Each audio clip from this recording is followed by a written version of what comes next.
On, guys, back in the video. Today I have a 2021-2022 NBA season awards prediction. So I've done this video a couple of times before, and this is as of like 10 games before the season is over. So yeah, these are my predictions. Let's get going. For the coach of the year, I have Taylor Jenkins. Taylor Jenkins of the of the Memphis Grizzlies, and the reason why I have Taylor Jenkins of the Memphis Grizzlies is because the Memphis Grizzlies are the second seed, and yeah, that probably is a big part. Probably have to do a lot because of John Morant and his really good play and the team's good play. But I think they don't give Taylor Jenkins enough credit, and I'm going to give Taylor Jenkins some credit because the Memphis Grizzlies are the second best team in the league right now. So, yeah, I got to give the credit where credit is due, and I'm going to give the Coach of the Year to Taylor Jenkins. For runner-ups, I have Eric Spoelstra of the Miami Heat and Jason Kidd of the Dallas Mavericks. Moving on to the next award, we have the Sixth Man of the Year. I have Tyler Hero of the Miami Heat. In the beginning, he was killing it. He was scoring like 20 points a game or even more. And he slowed down, but I still think he's done enough to the point that it's going to be hard for other people to earn it back or take it from him. So runner-ups, I have Anthony Simons from the Portland Trail Blazers and Jordan Clarkson of the Utah Jazz. So, yeah. Moving on to the most improved player, I have John Morant of the Memphis Grizzlies.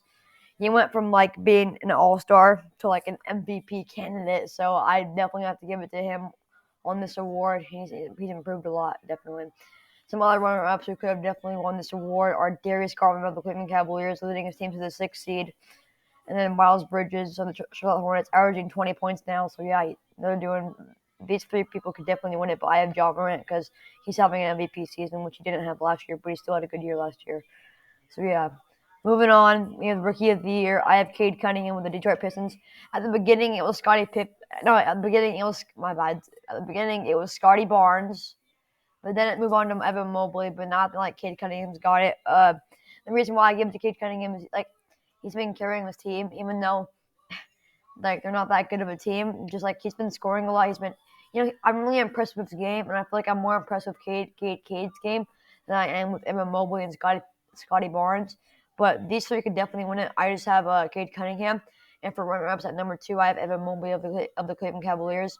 And number 3, I have Scottie Barnes of the Toronto Raptors. Moving on to Defensive Player of the Year, I have Rudy Gobert of the Utah Jazz, which is my favorite team. You might say it's biased, but, Rudy Gobert is kind of always in the debate for Defensive Player of the Year. Yeah, he's just really good. Gets a lot of blocks. One person I don't mention in my runner-ups is Jarrett Allen. He could potentially maybe win it, but I don't have him in my runner-ups. My runner-ups at number 2, I have Bam Adebayo of the Miami Heat. He's been having a good defensive season. And Giannis Antetokounmpo of the Milwaukee Bucks. Rudy Gobert and Giannis seem to have good defensive years every single year. So, yeah, I have my Defensive Player of the Year being Rudy Gobert. Moving on to the MVP, I have Joel Embiid of the Philadelphia 76ers. And, yeah, they're the second seed. They got James Harden. They're going to be really good. They could win the championship this year, low-key. And at my runner-ups, I have DeMar DeRozan of the Chicago Bulls and John Morant of the Memphis Grizzlies. And you might say Steph Curry doesn't really deserve it. LeBron's been doing good, but I don't think he deserves it. Nikola Jokic's been doing really good. His team's like the 6th seed right now, and I feel like they could do better than that, so I don't put him on the list. And then you have John Morant. I think, like, at first for me it was DeMar DeRozan winning it, but then it switched to Joel Embiid, right? But then John Morant came up, and I'm like, maybe it might be John Morant, but I don't think John Morant's been doing it as like throughout the whole season as Joel Embiid has, and so yeah, I'm gonna give it to Joel Embiid. But think of it, if John Morant won the MVP and he also won the most improved player, that would be absolutely insane.